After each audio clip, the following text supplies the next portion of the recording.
কাশ্মীর যেন এক জ্বলন্ত উনুন, আর ডোনাল্ড ট্রাম্প সেই উনুনে যেন ঘি ঢেলে দিলেন। অবশেষে ফাঁস হলো ভারতের কীর্তি। পাকিস্তান ভারতে পাল্টা আক্রমণ চালানোর পর দিল্লি ইসলামাবাদকে শিক্ষা দিতে শরণাপন্ন হয় ওয়াশিংটনের। কিন্তু সহযোগিতা তো দূরের কথা, উল্টো যুদ্ধবিরতির জন্য নরেন্দ্র মোদীকে ধমক দেন ট্রাম্প। পরে জেডি ভ্যান্স এবং মার্কো রুবিও ট্রাম্পের হয়ে নরেন্দ্র মোদীকে ফোন দেন এবং যুদ্ধবিরতির নির্দেশ দেন। মোদীও বাধ্য হন যুক্তরাষ্ট্রের আদেশ মানতে। আর এই ঘটনা ফাঁস হওয়ার পর গোটা ভারত জুড়ে মোদী বিরোধী স্লোগান বাড়ছেই। যে ডোনাল্ড ট্রাম্পের প্রস্তাব অনুযায়ী ভারত যুদ্ধবিরতিতে রাজি হয়, এখন চরম বিপাকে পড়েছেন নরেন্দ্র মোদী। কিভাবে বিপাকে পড়লেন দর্শক, সেই বিশ্লেষণটা করব। সাম্প্রতিক পাল্টা হামলা চালিয়ে কয়েক ঘন্টার মধ্যে ভারতের বিরুদ্ধে যে অ্যাকশন দেখিয়েছে পাকিস্তান, এর মাধ্যমে বেসিক্যালি 1971 সালে ভারত বাংলাদেশের পক্ষ হয়ে পাকিস্তানকে যেভাবে লেটাইছিল সেইটার নাকি প্রতিশোধ নিয়েছে পাকিস্তান। সময় শাহবাজ শরীফ বলেন, নরেন্দ্র মোদী যদি ভবিষ্যতে সংঘাতের পথ বেছে নেন তবে পাকিস্তানের পাল্টা আঘাতে ধ্বংস হয়ে যাবে ভারত।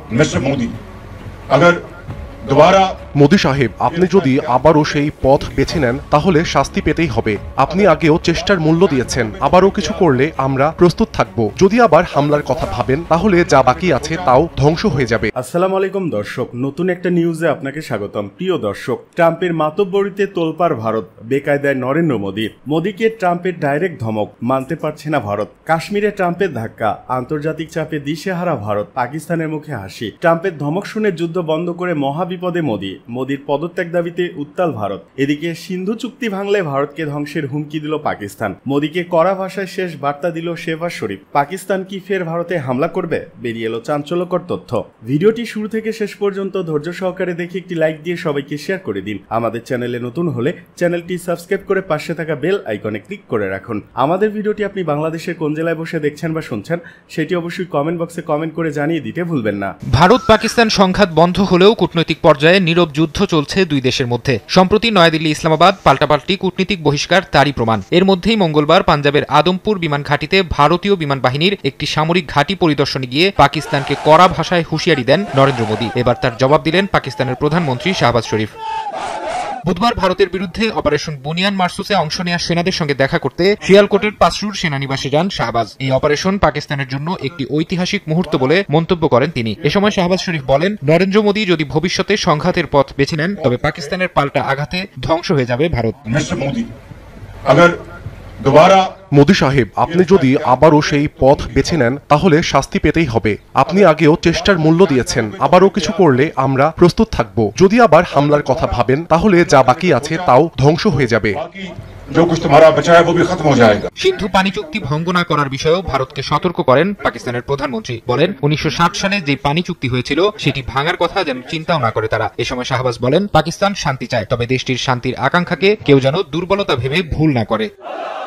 অবশেষে ফাঁস হলো ভারতের কীর্তি। পাকিস্তান ভারতে পাল্টা আক্রমণ চালানোর পর দিল্লি ইসলামাবাদকে শিক্ষা দিতে শরণাপন্ন হয় ওয়াশিংটনের। কিন্তু সহযোগিতা তো দূরের কথা, উল্টো যুদ্ধবিরতির জন্য নরেন্দ্র মোদীকে ধমক দেন ট্রাম্প। পরে জেডি ভ্যান্স এবং মার্কো রুবিও ট্রাম্পের হয়ে নরেন্দ্র মোদীকে ফোন দেন এবং যুদ্ধবিরতির নির্দেশ দেন।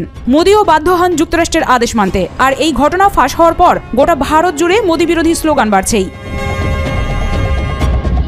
মার্কিন প্রেসিডেন্ট ডোনাল্ড ট্রাম্পের মধ্যস্থতায় 10 মে ভারত ও পাকিস্তানের মধ্যে পূর্ণ ও তাৎক্ষণিক যুদ্ধবিরতি ঘোষণা করা হয়। এরপরই আন্তর্জাতিক মহলে বিশ্লেষকরা ভারতের সাম্প্রতিক সামরিক পদক্ষেপ ও কৌশল নিয়ে কঠোর সমালোচনা করছেন। গোয়েন্দা তথ্যের ভিত্তিতে ক্রমবর্ধমান উত্তেজনার আশঙ্কায় মার্কিন ভাইস প্রেসিডেন্ট জেডি ভ্যান্স, পররাষ্ট্রমন্ত্রী মার্কো রুবিও এবং হোয়াইট হাউসের চিফ অব স্টাফ সুশি ওয়াইলসের জরুরি অবস্থার আহ্বান জানানোর প্রেক্ষাপটে এই যুদ্ধবিরতি কার্যকর হয়। ভ্যান্স ব্যক্তিগতভাবে ভারতের প্রধানমন্ত্রী নরেন্দ্র মোদীকে সম্ভাব্য ভয়াবহ ঝুঁকির বিষয়ে সতর্ক করেন এবং ভারত ও পাকিস্তানের মধ্যে সরাসরি আলোচনার প্রয়োজনীয়তার উপর জোর দেন। যদিও এই যুদ্ধবিরতির ঘোষণায় বিশ্বব্যাপী শান্তির নিঃশ্বাস অনুভূত হয়েছে, তবে ভারতের অভ্যন্তরে এর ভিন্ন প্রতিক্রিয়া দেখা গেছে। দেশটির প্রাক্তন ভারতীয় সেনাপ্রধান বেদ প্রকাশ মালিক এক্সে মন্তব্য করেছেন, 10 মের যুদ্ধবিরতি ভারতের সামরিক পদক্ষেপের পর অর্জিত রাজনৈতিক বা কৌশলগত সুবিধা সম্পর্কে প্রশ্ন তোলার জন্য ভারতের ভবিষ্যৎ ইতিহাসই যথেষ্ট। সাংসদ আসাদুদ্দিন ওয়াইসিও একই প্ল্যাটফর্মে তৃতীয় পক্ষের হস্তক্ষেপের দীর্ঘদিনের বিরোধিতা স্মরণ করে প্রশ্ন তুলেছেন, কেন আমরা এখন কোনো বিদেশি রাষ্ট্রপতির মাধ্যমে যুদ্ধবিরতি ঘোষণা মেনে নিচ্ছি? কাশ্মীর আমাদের অভ্যন্তরীণ বিষয়, এর আন্তর্জাতিকীকরণ আমরা কখনোই চাইনি। অনেকের মতে ট্রাম্পের কাশ্মীর সমস্যা সমাধানে মধ্যস্থতার প্রস্তাব ভারতের দীর্ঘস্থায়ী নীতি তৃতীয় পক্ষের হস্তক্ষেপ প্রত্যাখ্যানের সুস্পষ্ট লঙ্ঘন। পাশাপাশি মার্কিন প্রেসিডেন্টের যুদ্ধবিরতির ঘোষণাকে ওয়াশিংটনের চাপের কাছে মোদী সরকারের নতি স্বীকার হিসেবেও দেখা হচ্ছে। দক্ষিণ এশিয়ার ভূ রাজনীতিতে প্রায়ই ধারণা বাস্তবতাকে ছাড়িয়ে যায়। ভারত দীর্ঘদিন ধরে তার অর্থনৈতিক প্রবৃদ্ধি ও পারমাণবিক সক্ষমতার ভিত্তিতে আঞ্চলিক আধিপত্যের স্বপ্ন দেখে আসছে। তবে গত 22 এপ্রিল কাশ্মীরে সন্ত্রাসী হামলার পর দেশটির গৃহীত পদক্ষেপগুলো সেই দুর্বলতাকেই উন্মোচিত করেছে। শক্তি প্রদর্শনের আপাত উদ্দেশ্য থাকলেও ভারতের প্রতিক্রিয়া শেষ পর্যন্ত পাকিস্তানের আঞ্চলিক অবস্থানকে আরও শক্তিশালী করেছে এবং মোদী সরকারকে আন্তর্জাতিক কূটনীতিতে দুর্বল করে ফেলেছে। গত 7 মে ভারত পাকিস্তান সমর্থিত সন্ত্রাসী গোষ্ঠীগুলোর ঘাঁটি ধ্বংসের অজুহাতে অপারেশন সিন্দুর শুরু হয়। ফরাসি রাফায়েল যুদ্ধবিমানের সমর্থন সত্ত্বেও এই অভিযান অভ্যন্তরীণ ক্ষোভ প্রশমনের পাশাপাশি মোদীর কঠোর ভাবমূর্তি পুনরুদ্ধারের চেষ্টা হিসেবে দেখা হয়। তবে এই অভিযানের প্রকৃত সাফল্য প্রশ্নবিদ্ধ। পাকিস্তান শিশুসহ বেসামরিক হতাহতের খবর জানায়, যেখানে ভারত কেবল সন্ত্রাসী আস্তানাগুলোতে আঘাত হানার দাবি করে। হামলার জবাবে পাকিস্তানের বিমান বাহিনী নিজস্ব জেট ব্যবহার করে এবং 3টি রাফাল সহ 5টি ভারতীয় বিমান ভূপাতিত করার দাবি করে। রয়টার্সের 2 মার্কিন কর্মকর্তা নিশ্চিত করেন, চীনা গোয়েন্দা নজরদারি ও আইএসআই এর সহায়তায় পরিচালিত চীনা J-10 জেট অন্তত 2টি ভারতীয় বিমানকে ভূপাতিত করতে সক্ষম হয়েছে। তবে ভারত এই ক্ষয়ক্ষতির কোনো স্বীকারোক্তি দেয়নি। প্রাথমিকভাবে ভারতীয় গণমাধ্যম করাচি বন্দরে বিধ্বংসী হামলার মিথ্যা খবর প্রচার করে, যা স্পষ্টই একটি পরিকল্পিত প্রচারণা ছিল। 9 মে পাকিস্তান দাবি করে যে ভারত ইসলামাবাদের কাছে তাদের ঘাঁটিতে ক্ষেপণাস্ত্র হামলা চালিয়েছে। এর প্রতিক্রিয়ায় পাকিস্তানি সেনাবাহিনী উধমপুর, পাঠানকোট, আদমপুর ও ভুজে ভারতীয় বিমান ঘাঁটিতে স্বল্প পাল্লার ক্ষেপণাস্ত্র ও ড্রোন হামলা চালায়। ভারতীয় বিমান বাহিনীর কর্মকর্তা ভূমিকা সিং জানান, পাকিস্তানি ড্রোন ও গোলাবারুদ বেসামরিক ও সামরিক উভয় লক্ষ্যবস্তুতে আঘাত হানে। এই ধারাবাহিক ঘটনাপ্রবাহ আঞ্চলিক আধিপত্য বিস্তারকারী হিসেবে ভারতের ভাবমূর্তিকে যথেষ্ট ক্ষতিগ্রস্ত করেছে। ভারত সরকার স্পষ্টই তাদের রাফায়েল জেটগুলোর ক্ষমতাকে অতিরিক্ত মূল্যায়ন করেছে এবং পাকিস্তানের চীন সমর্থিত অত্যাধুনিক আইএসআই এর সিস্টেমের ক্ষমতাকে অবমূল্যায়ন করেছে, যা যুদ্ধক্ষেত্রে নির্ভুলতা বৃদ্ধি করেছে। সাম্প্রতিক বছরগুলোতে পাকিস্তানের প্রতি চীনের সামরিক সহায়তা উল্লেখযোগ্যভাবে বৃদ্ধি পেয়েছে। 2020 সাল থেকে ইসলামাবাদের সামরিক আমদানির 81% এসেছে চীন থেকে।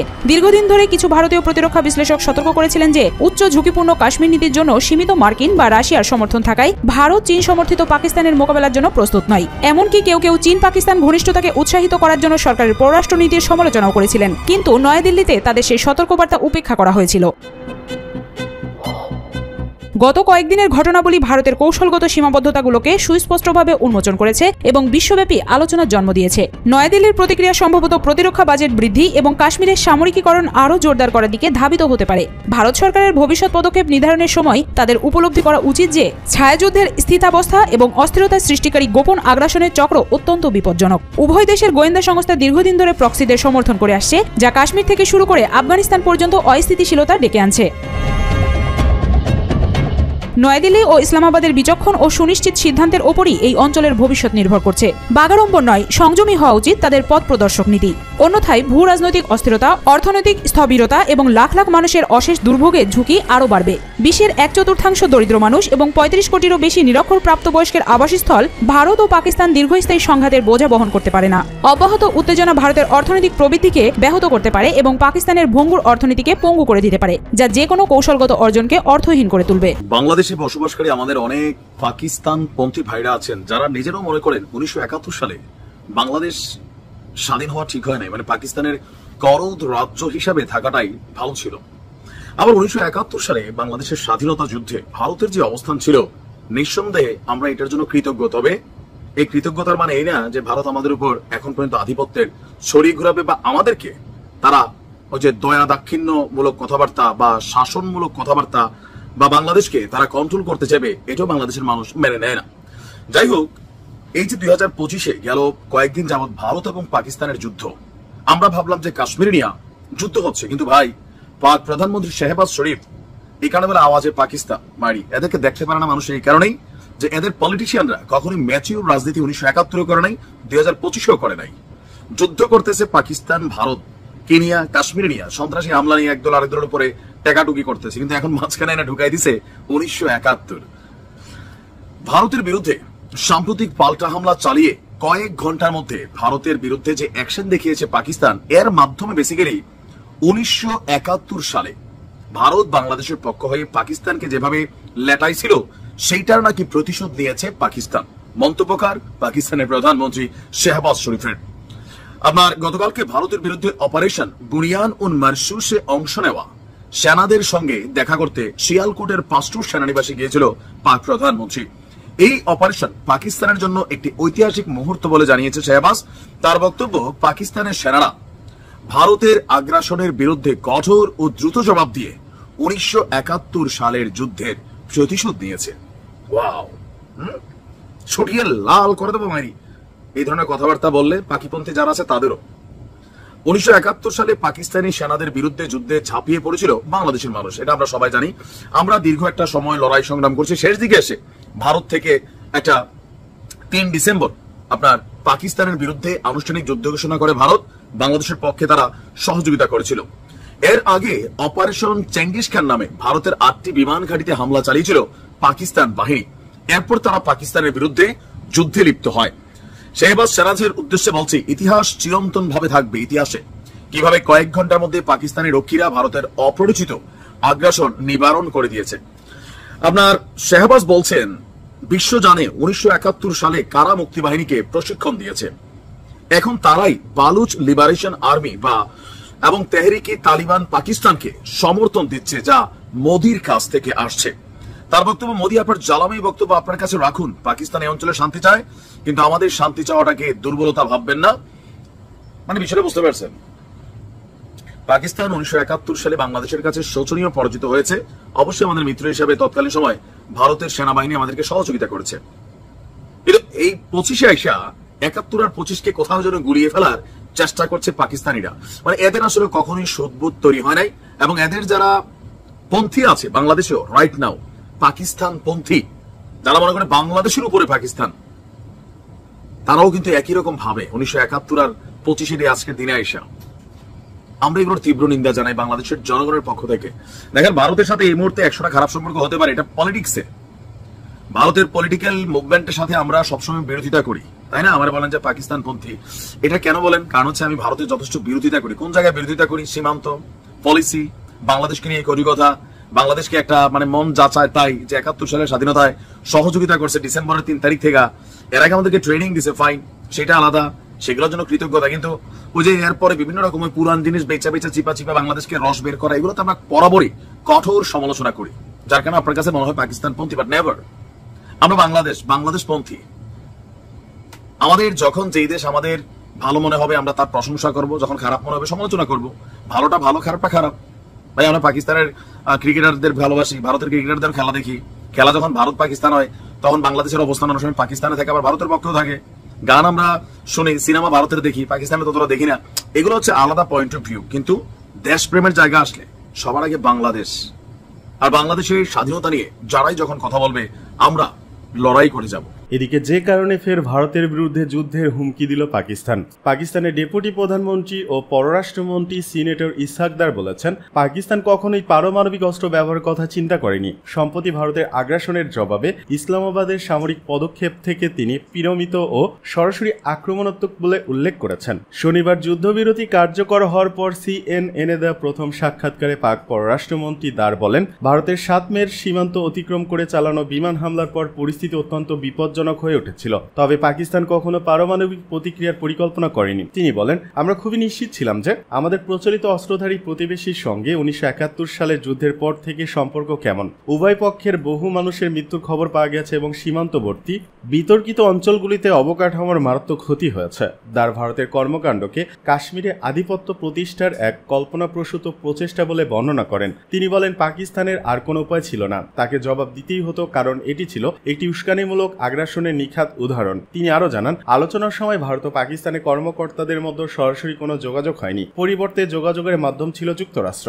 ভারতের প্রধানমন্ত্রী নরেন্দ্র মোদী সোমবার আগে বলেছিলেন, নয়াদিল্লি কেবল অভিযান স্থগিত করেছে এবং ভবিষ্যতে উস্কানি পেলে আবারও প্রতিশোধমূলক হামলার হুঁশিয়ারি দেন। তবে দার এই বক্তব্য প্রত্যাখ্যান করে বলেন, পাকিস্তান দুর্বলতা থেকে উত্তেজনা প্রশমনের চেষ্টা করেনি। তিনি বলেন, তারা আকাশে কি ঘটেছে তা দেখেছে, তারা বুঝতে পেরেছে ক্ষয়ক্ষতির মাত্রা কতটা ভয়াবহ ছিল। তিনি আরো বলেন, এই সংঘাতের মূল কারণ হলো কাশ্মীর। দার বলেন, এই অঞ্চলের স্থিতিশীলতার মূল কারণ কাশ্মীর। কাশ্মীরের ভবিষ্যৎ নির্ধারিত হতে হবে আত্মসংকল্পের মাধ্যমে। পররাষ্ট্রমন্ত্রী কাশ্মীরের নদীগুলোর পানি বিতরণ সংক্রান্ত বিরোধ নিয়েও উদ্বেগ প্রকাশ করেন। তিনি সতর্ক করে বলেন, যদি নয়াদিল্লি চেনাব নদীর প্রবাহ বন্ধ করার সিদ্ধান্ত বাতিল না করে তবে সেটি যুদ্ধ ঘোষণার শামিল হিসেবে বিবেচিত হতে পারে।